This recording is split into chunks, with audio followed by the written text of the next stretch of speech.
تبلیغی اکابرین کے اصلی چہرے کے موضوع پر اس سلسلے کا 11واں حصہ میں خالصتاً اللہ تعالیٰ کی رضا کی خاطر آپ کی خدمت میں پیش کر رہا ہوں۔ اور پچھلے حصوں میں نے آپ سے ذکر کیا تھا کہ حاجی عبدالوہاب صاحب جو کہ رائیونڈ کے امیر تھے، ان کی عمر کے آخری چند سال ان پر بہت زیادہ برے گزرے ہیں۔ تو اس کا مقصد یہ نہیں ہے کہ خدا نخواستہ حاجی عبدالوہاب صاحب وہ گمراہ ہو گئے تھے اور ان کی آخری عمر گمراہی میں گزری ہے، نہیں، بلکہ حاجی عبدالوہاب صاحب ایک انتہائی اچھے انسان تھے اور وہ اتنی قربانی دینے والے انسان تھے کہ انہوں نے جتنی قربانیاں تبلیغی جماعت کے لیے دی ہیں تو پوری تاریخ میں، یعنی شروع سے لے کر قیامت تک اگر جماعت کی تاریخ بنے گی تو اتنی قربانیاں جتنی حاجی عبدالوہاب نے اکیلی دی ہیں، اس طرح کی قربانیاں سب مل کر بھی نہیں دے سکتے۔ آج پوری دنیا میں جو تبلیغی رونق دکھائی دے رہی ہے، اس ساری رونق کے پیچھے حاجی عبدالوہاب کی قربانیاں ہیں۔ اگر حاجی عبدالوہاب صاحب نہ ہوتے تو آج پوری دنیا میں تبلیغی جماعت کو کوئی بھی نہیں جانتا۔ لیکن کیا ہوا کہ آخری چند سال ان کے برے گزرے۔ کیوں گزرے؟ تو میرے بھائیوں، حاجی عبدالوہاب صاحب نے مولانا الیاس رحمۃ اللہ علیہ کی زندگی میں اپنی پوری زندگی تبلیغ کے لیے وقف کی تھی۔ انہوں نے اپنی پوری زندگی کی تشکیل کروائی تھی مولانا الیاس رحمۃ اللہ علیہ کے سامنے، اور جب سے وہ رائیونڈ گئے ہیں تو قبر بھی وہاں بنی۔ لیکن حاجی عبدالوہاب وہ مولوی نہیں تھے، پھر ان کی کوئی اولاد بھی نہیں تھی، بیٹے نہیں تھے کہ کسی بیٹے کو مولوی بناتے اور وہ بیٹے ان کی جگہ لے لیتے۔ حاجی عبدالوہاب ایک عام انسان تھے، مگر حاجی عبدالوہاب سے پوری جماعت کے سارے عامی لوگ، مولوی نہیں، سارے عامی لوگ ایسی محبت کرتے تھے کہ اتنی محبت بیٹے اپنے باپ سے بھی نہیں کرتے۔ ہر کسی کی دل میں حاجی عبدالوہاب کے لیے عقیدت تھی، اور حاجی عبدالوہاب کو لوگ غوث اعظم تصور کرتے تھے۔ لیکن یہ یعنی جو لوگ بھی حاجی عبدالوہاب کے چاہنے والے تھے وہ مولوی ٹائپ کے نہیں تھے، عام لوگ تھے، اور جتنی بھی مولوی تھے سارے مولوی حاجی عبدالوہاب کے مخالف رہے ہیں شروع سے لے کر آخر تک۔ اب ان کی زندگی کے ساتھ کیا ہوا، آخری چند سال کیسے انہوں نے گزارے؟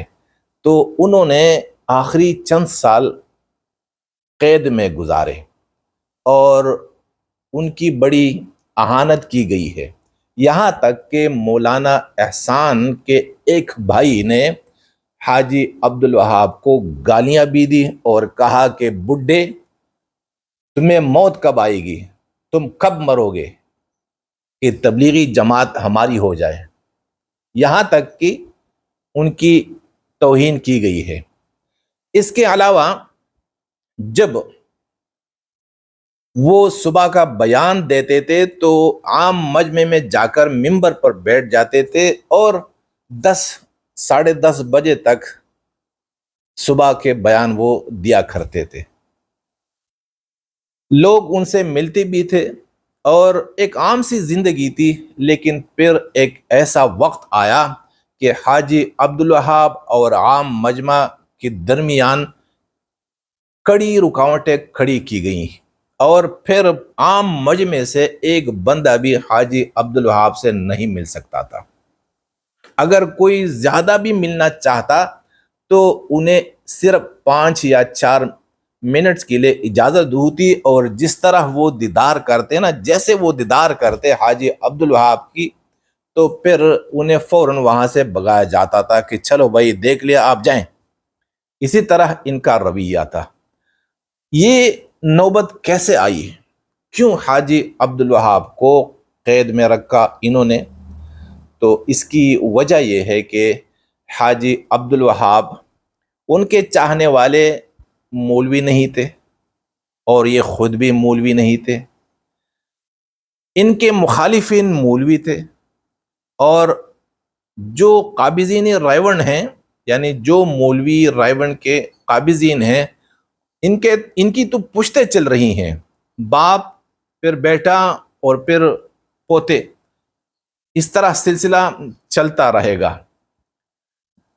حاجی عبد الوہاب وہ انسان تھے کہ یہ عالمی شورا، جو پرانی عالمی شورا تھی، ان کے یعنی اس شورا کے یہ رکن تھے، اور ان کے ساتھ جو دوسرے رکن رہ گئے تھے وہ تھے مولانا سعد۔ حاجی عبد الوہاب مولانا الیاس، مولانا یوسف اور آل الیاس سے انتہائی عقیدت رکھتے تھے، اور ان کے بڑے وفادار تھے۔ حاجی عبد الوہاب ہر بیان میں مولانا یوسف صاحب کا ذکر کرتے تھے، اور نظام الدین سے وفاداری کی بات بھی وہ کرتے تھے، اور کہا کرتے تھے کہ بھائی نظام الدین سے نہیں کٹنا، آپ ضرور وہاں جائیں اور وہاں کے مشوروں کا اتباع بھی کیا کریں۔ یہ باتیں تبلیغی اکابرین کو اچھی نہیں لگتی تھی، کیونکہ ان کی نظریں پوری جماعت پر تھی کہ کب ساری جماعت اور جماعت کا پورا مجمع یہ ہمارے قبضے میں آئے گا۔ تو اس کے لیے انہوں نے ایک میدان تیار کیا، اور وہ کیسے؟ شروع میں انہوں نے ایسی چالاکی کی کہ مولانا سعد اور حاجی عبد الوہاب کے درمیان انہوں نے اختلاف پیدا کر دیا، اور رائیونڈ کے جو مولوی ہیں یہ مولانا سعد کے بڑے قریب ہو گئے۔ ان دنوں میں حاجی عبد الوہاب اور رائیونڈ کی مولویوں کے درمیان اختلاف تھا، اور اسی وجہ سے رائیونڈ کی مولویوں نے مولانا سعد کو اپنے قریب بھی کیا، خود بھی ان کے قریب ہو گئے، اور ایسے ظاہر کیا کہ گویا کہ ہم سب کے سب آپ کے وفادار ہیں، کیونکہ مولانا سعد کے بغیر، یعنی مولانا سعد کی حمایت کے بغیر، یہ رائیونڈ کے مولوی حاجی عبد الوہاب جیسے مضبوط برج کو نہیں گرا سکتے تھے، کیونکہ حاجی عبد الوہاب کی اتنی بڑی حیثیت تھی کہ ان کے ایک اشارے پر ان کے چاہنے والے جان دینے کے لیے بھی تیار تھے۔ تو اب حاجی عبد الوہاب کو کیسے وہ رائیونڈ سے بے دخل کر دیں گے؟ اس کے لیے انہوں نے یہ سازش کی کہ مولانا سعد اور حاجی عبد الوہاب ان کے درمیان اختلافات پیدا کر دے۔ بلکہ میں تو یہ کہتا ہوں کہ ان کے درمیان اختلافات پیدا نہیں کیے گئے، بلکہ مولانا سعد کو بائی وہاب کے مخالف کر دیا۔ اور ایک بار ایسا بھی ہوا کہ مولانا سعد صاحب اتنے مخالف ہو گئے تھے حاجی عبد الوہاب کے کہ پاکستان آئے تھے، اور حاجی عبد الوہاب سے ملے بغیر وہ ہندوستان چلے گئے تھے۔ اس سے پہلے وہ جب بھی آتے تھے تو حاجی عبد الوہاب سے وہ مل کے جاتے تھے، لیکن جب انہوں نے مولانا سعد کو ان کے خلاف کر دیا تو اس کے نتیجے میں مولانا سعد صاحب حاجی عبد الوہاب سے بد دل ہو گئے۔ پھر انہوں نے شکایتیں کی کہ بھائی ہمیں حاجی عبد الوہاب کام کرنے نہیں دیتے، اور یہ ہے وہ ہے۔ تو انہوں نے صلح کے نام پہ کہ بھائی چلو رائیونڈ میں دو دڑے یا دو فریق آپس میں لڑ رہی ہیں، اب دونوں میں کیسے صلح کیا جائے؟ تو چونکہ یہ مولوی تھے اور مولانا سعد بھی مولوی ہیں. مولوی کچھ بھی ہو مولویوں کی ہی حمایت کرتے ہیں، اور ان مولویوں کے مقابلے میں حاجی عبدالوہاب اور ان کے چاہنے والے جو مولوی نہیں تھے. چنانچہ مولانا سعد صاحب نے رائے ون کے مولویوں سے کہا کہ بھائی حاجی عبدالوہاب کو تم سنبھالو اور ان کے چاہنے والوں کو رائے ون سے بے دخل کر دیا. بس صلح ہو گئی، اور صلح کیسی ہوئی؟ تو صلح ان ہی کی مرضی کے مطابق ہو گئی. اور جب حاجی عبدالوہاب صاحب کے چاہنے والے رائے ون سے جانے کے لیے تیار نہیں تھے، تو ان مولویوں نے اپنے ڈنڈے بردار دستے جو ہے، یعنی جو اسلحے سے بھی لیس ہوتے ہیں، جو ڈنڈوں سے بھی لیس ہوتے ہیں، جو کسی کو بھی مارنے میں دیر نہیں کرتے، انہیں تیار کیا. وہ کم پڑ گئے تو پھر انہوں نے لاہور اور آس پاس کے جتنی بھی دیوبندی مسلک کے مدارس تھے ان میں جا کے اپنے بندے بھیجے اور کہا کہ رائے ون پر یہودی قبضہ کرنے آئے ہیں، چنانچہ آپ آئیں اور ہمارے ساتھ مل کے ان یہودیوں کو بگائیں. وہ آئے اور ان کو مار مار کے بگا دیا. حاجی عبدالوہاب صاحب کا ایک چاہنے والا بھی رائے ون میں نہیں رہا، اور اب تک حاجی عبدالوہاب کے چاہنے والوں پر رائے ون کے دروازے بند ہیں، اور اگر کوئی جائے بھی وہاں پہ تو اس کی پٹائی ہوتی ہے، بلکہ قتل کا بھی خدشہ ہوتا ہے. تو میرے بھائیوں، اگر کوئی اس کا ثبوت چاہتا ہے کہ کب یہ واقعہ ہوا، اس میں کون کون گئے، تو باہر کے مدارس سے جتنے لوگ گئے میں انہیں پیش کر سکتا ہوں ثبوت کے طور پہ کہ بھئی یہ لوگ گئے. اور اگر وہ ایمان والے ہو اور مؤمن ہو تو وہ ضرور بتا دیں گے کہ ہاں ہم گئے تھے حاجی عبدالوہاب کے چاہنے والوں کو بگانے کے لیے. تو جب سے رائے ون سے حاجی عبدالوہاب صاحب کے چاہنے والے چلے گئے، حاجی عبدالوہاب صاحب مولانا سعد کے کہنے پر، یعنی ان کی ہدایت کے مطابق رائے ون کے مولویوں نے اپنے قبضے میں لے لیا اور انہیں نظر بند کر دیا کہ یہ باہر بھی نہیں جا سکتے تھے اور کوئی ان سے اندر ملنے کے لیے بھی نہیں آ سکتا تھا. ایک بار حاجی عبدالوہاب نے ان سے رو رو کے یہ کہا کہ بھائی میں گھر جانا چاہتا ہوں، مجھے گھر جانے دو. تو جب یہ تیار ہو گئے، مولوی تھے نا، جب تیار ہو گئے کہ بھائی جانے دو انہیں، تو ایک ڈاکٹر ہے انہی مولویوں کا حمایتی، اس نے کہا کہ بھائی یہ تو حاجی عبدالوہاب ہیں، اور رائے ون میں جتنے بھی لوگ آتے ہیں اس میں 90% پختون یعنی پٹھان ہوتے ہیں، اور یہ پٹھان جتنے بھی آتے ہیں یہ حاجی عبدالوہاب صاحب کے لیے آتے ہیں.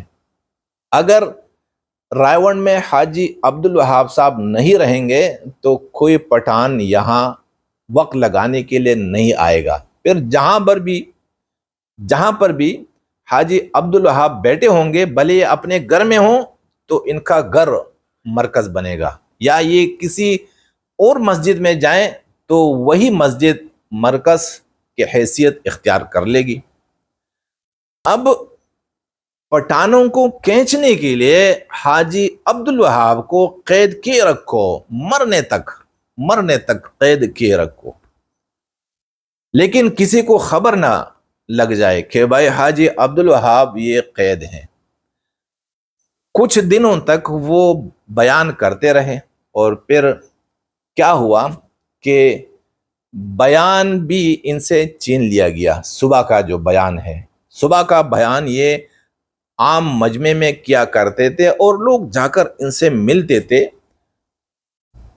حاجی عبدالوہاب اور عام مجمع کے بیچ میں کوئی رکاوٹ نہیں تھی، کوئی حائل نہیں تھا، لوگ آرام سے آ کے ان سے مل سکتے تھے، اور حاجی عبدالوہاب خصوصی طور پر پٹھانوں کے ساتھ بڑی محبت رکھتے تھے۔ لیکن کیا ہوا کہ ان سے یہ بیان چیننا تھا، اور ان کے متبادل کے طور پر کون ابھرے گا؟ تو ایک مولوی نے اپنے آپ کو ان کا خادم ظاہر کر دیا کہ میں حاجی عبدالوہاب کا خادم ہوں۔ اس مولوی کا نام ہے مولوی فہیم، جو کہ اپنے انجام تک پہنچ چکے ہیں، اور وہاں پر وہ انشاءاللہ دیکھ چکے ہوں گے کہ ان کے ساتھ کیا ہوا۔ انہوں نے کیا کیا کہ اپنے آپ کو حاجی عبدالوہاب کا خادم ثابت کیا، اور لوگوں سے کہا کرتے تھے کہ میں ان کا خادم ہوں، لیکن دراصل وہ حاجی عبدالوہاب کے جیسے پروٹوکول آفیسر ہوتے ہیں، پرائم منسٹر یا صدر کے، جنہوں نے اپنے طور پر جو وی آئی پی ہے ان کو قید میں رکھا ہوتا ہے، اسی طرح مولوی فہیم نے بھی حاجی عبدالوہاب صاحب کے ساتھ رویہ اختیار کیا تھا کہ ہر وقت ان کی نظر حاجی عبدالوہاب پر ہو کہ کوئی آئے تو نہیں ان سے ملنے کے لیے، یا حاجی عبدالوہاب نے تو کسی سے رابطہ تو نہیں کیا، یا حاجی عبدالوہاب صاحب کہیں باہر تو نہیں چلے گئے۔ 24 گھنٹے ان پر نظر رکھنا یہ مولوی فہیم کا کام تھا۔ اور پھر مولوی فہیم نے کیسے حاجی عبدالوہاب کی جگہ لینی ہے، کیونکہ حاجی عبدالوہاب ان کا کوئی بیٹا نہیں تھا جیسے میں نے عرض کیا، اور کوئی وہ مولوی بھی نہیں تھے کہ ان کے شاگرد ہوتے، کیونکہ مولویوں کے شاگرد وہ بھی ان کے جانشین بن سکتے ہیں، لیکن ان کا کوئی شاگرد نہیں تھا، بیٹا بھی کوئی نہیں تھا، تو کس نے بننا ہے ان کا جانشین؟ تو وہ مولوی فہیم نے ہی بننا تھا۔ اس کے لیے انہوں نے کیسی سازش کی کہ شروع میں حاجی عبدالوہاب صاحب کو بیان کرنے دیا، پھر اس طرح کیا کہ ان سے یعنی عام مجمع سے حاجی عبدالوہاب کو دور کر دیا گیا، اور عام مجمع سے یہ جھوٹ کہا کہ حاجی عبدالوہاب کی طبیعت خراب ہے، اور ڈاکٹروں نے انہیں مشورہ دیا ہے کہ یہ تو بیان نہ کرے، لیکن پھر بھی یہ بیان کرتے ہیں، لہٰذا ڈاکٹروں نے یہ مشورہ دیا کہ یہ بیان کمرے سے کریں گے۔ کتنی بڑی سازش تھی۔ اب عام مجمع بیچارے وہ بھی سمجھ گئے کہ ہاں حاجی عبدالوہاب وہ بیمار ہیں، اور اس وجہ سے وہ کمرے سے بیان کر رہے ہیں صبح کا۔ کچھ دن یا کچھ عرصہ اس طرح سلسلہ چل رہا تھا۔ آخر میں انہوں نے کیا کیا، مولوی فہیم نے، کہ جیسے حاجی عبدالوہاب بیان شروع کرتے، 4 یا 5 منٹ بیان کرتے، تو پھر ان سے مائک چھین لیتے اور عام مجمع سے یہ کہتے کہ بھائی حاجی عبدالوہاب کی طبیعت خراب ہے اور وہ بات کو جاری نہیں رکھ سکتے، چنانچہ میں ہی ان کی بات کو جاری رکھوں گا۔ یہ اس بات کی طرف اشارہ تھا کہ حاجی عبدالوہاب جب اس دنیا سے رخصت ہوں گے تو ان کی جگہ پر میں ہی ان کی جگہ لوں گا۔ لیکن اللہ نے کیا کیا، اللہ نے شروع سے یعنی کافی سال وہ کینسر کے مرض میں مبتلا تھے، اور آخر کار کینسر کے مرض نے اس کی جان لے لی، اور وہ اپنے انجام پر پہنچ گئے۔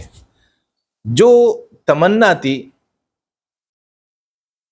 وہ تمنا ان کی پوری نہ ہوئی۔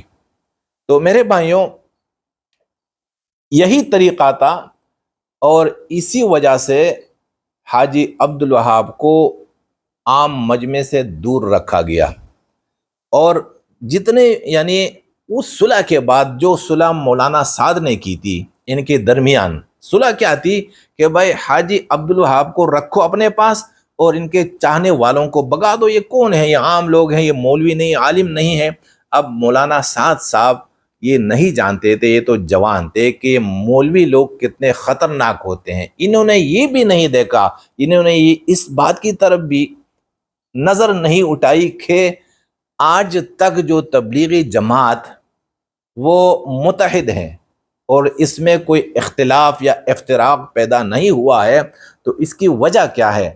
تو میرے بھائیوں، اس کی وجہ یہ تھی کہ مولانا یوسف صاحب نے زیادہ تر مراکز کے جو امیر ہوتے ہیں یا ان کے ذمہ داران ہوتے ہیں یا شورا والے ہوتے ہیں، تو ان شورا میں سے ایک یا دو عالم ہوتے تھے، یعنی مولوی ہوتے تھے، اور باقی لوگ وہ عام لوگ ہوتے تھے۔